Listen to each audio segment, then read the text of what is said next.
भाइयों, बहनों, बुजुर्गों, नौजवान साथियों, आज का ये कार्यक्रम एक इंटेलेक्चुअल मीट आदरणीय जगत प्रकाश नड्डा जी जिसको संबोधित करने वाले हैं। ये आज जो यहाँ पर लोग बैठे हैं, आदरणीय नड्डा जी, ये पंचकूला की क्रीम है।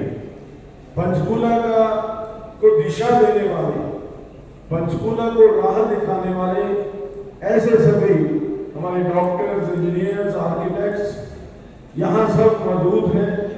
मैं आप सबका भी यहाँ स्वागत करता हूँ।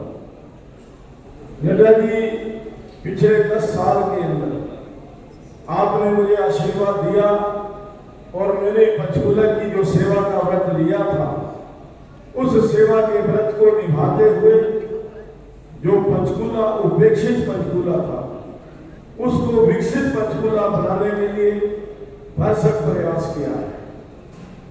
आज मैंने अपने 100 कामों की एक लिस्ट जारी की है, जिसके अंदर वो 100 बड़े काम और 21 गांवों के बड़े काम ये हमने पंचकूला के लिए पिछले 10 साल के अंदर यहाँ पर किए। देवी और सज्जनों और मीडिया के मेरे साथी, प्रिंट मीडिया और इलेक्ट्रॉनिक मीडिया के मेरे साथी, मेरा ये सौभाग्य है कि मुझे आज बुद्धिजीवी सम्मेलन में पंचकूला में आप सबके दर्शन करने का सौभाग्य मिला। आप सब लोग लंबे समय से यहाँ मेरा इंतजार कर रहे थे। आज आप सबके साथ भारतीय जनता पार्टी के पक्ष में अपनी बात को रखने का मुझे मौका मिलेगा। लेकिन आप सबके साथ मिलना महत्वपूर्ण इसलिए भी है क्योंकि आप समाज का नेतृत्व करते हैं। You are the leaders of the society, और जब आप लीडर्स ऑफ द सोसाइटी हैं तो आपकी आवाज नहीं सिर्फ पंचकूला के लिए है, आपकी आवाज हरियाणा के लिए है। और इसलिए जब आप कुछ कहते हैं या आपके माध्यम से जो कहा जाता है, वो वॉइस बहुत एम्पलीफाई होती है, उसमें बहुत ताकत होती है। इसलिए आज मुझे आप सबके दर्शन करने का मौका मिला।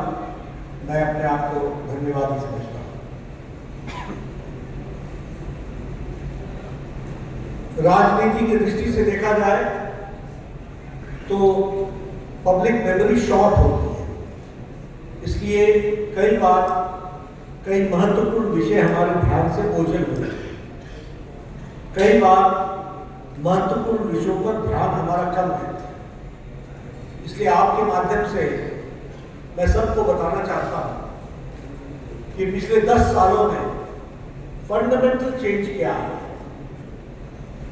फंडामेंटल चेंज ये आया है कि प्रधानमंत्री मोदी जी ने राजनीति करने की संस्कृति, यानी राजनीतिक संस्कृति, यानी पॉलिटिकल कल्चर, उसको बदलना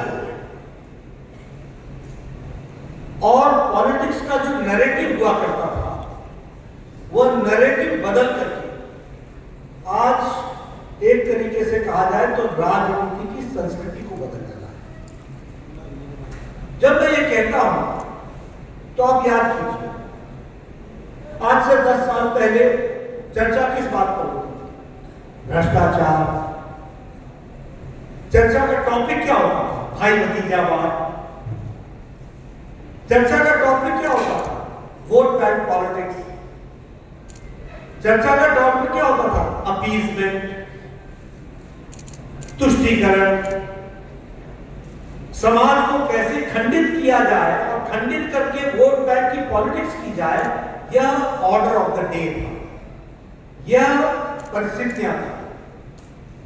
मैं सिर्फ कोई नई बात नहीं बता रहा हूं, मैं आपको याद दिला रहा हूं। और एक तरीके से कहा जाए तो अपीजमेंट की पॉलिटिक्स, तुष्टीकरण की पॉलिटिक्स, इसको आगे बढ़ाने का काम था। प्रधानमंत्री मोदी जी के आने के बाद the political culture of the country has been changed. Now there is a governance which is pro-people. There is a governance which is proactive. There is a governance which is pro-responsible. there is a government which is accountable. और अगर हम कहें तो it is a politics of development, development and development.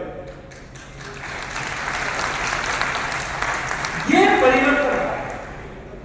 अभी ज्ञान जी खड़े हुए थे, उन्होंने अपने सामने अपना रिपोर्ट कार्ड रखा। कभी आपने किसी कांग्रेसी नेता को रिपोर्ट कार्ड रखते हुए सुना क्या?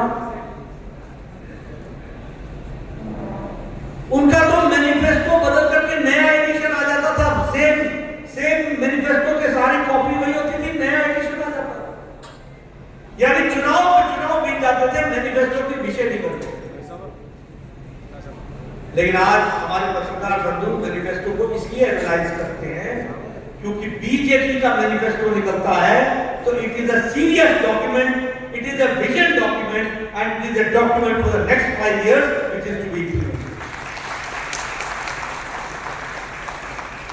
और इसीलिए जब हम जनता के बीच में जाते हैं तो हम कहते हैं जो कहा था वो किया है, जो नहीं कहा था वो भी करके